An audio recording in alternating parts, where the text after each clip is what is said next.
order to diagnose bipolar disorder, we don't look at the eyes, but I think we should pay more attention to somebody's eyes, especially when observing and looking out for a manic episode. So when somebody's eyes are dilated and wide like this, it can mean a couple of different things. It could mean that this person is stressed. They could be in fight or flight mode. They could be extremely confident. Our eyes are a key way that we communicate.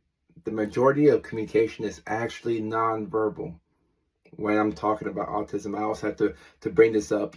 We communicate in many different ways outside of our words, and our eyes are a key way that we communicate. So by looking at somebody's eyes, you can observe a couple of different things. You can tell whether they're elated, you can see disappointment, you can see frustration, you can see excitement and elation.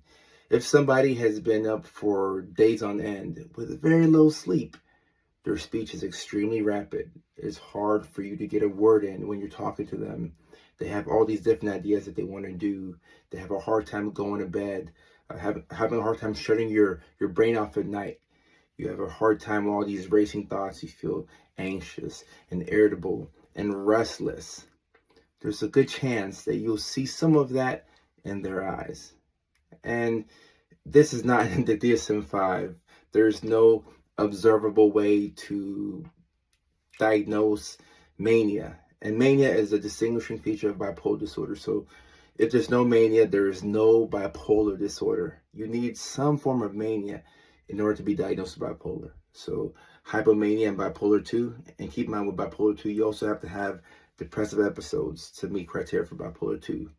If it's bipolar 1, you just need a manic episode to be diagnosed with bipolar 1. One manic episode or one inpatient psychiatric hospitalization due to mania, a full-blown manic episode, would qualify you for a bipolar 1 diagnosis.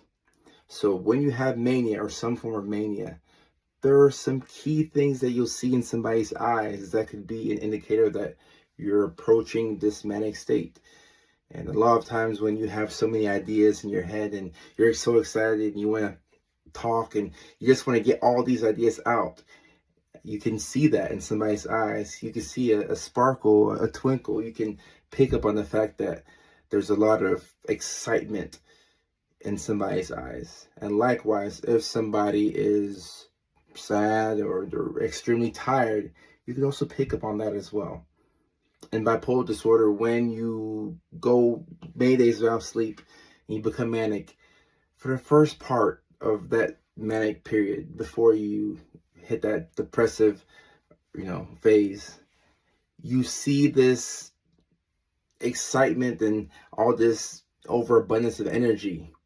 And after a while, you hit that depressive low, right, where you crash.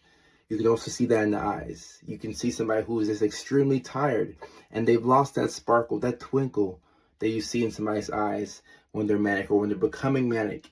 You no longer see it because you're hitting that depressive side of things. So even though we don't use the eyes to diagnose bipolar disorder, I do think that if you're trying to figure out whether somebody's becoming manic or not, or if you are assessing yourself and you're trying to figure out if you're hitting a manic, patch or a manic phase, the eyes can be a good indicator as to if you're getting a lot of sleep, if you're not sleeping enough, if your speech is getting faster.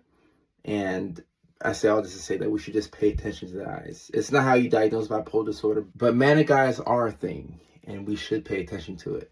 Left right like this, sign this, switch to the flow. By the way, I ain't write this. I'm the 18 that's that meet you my height.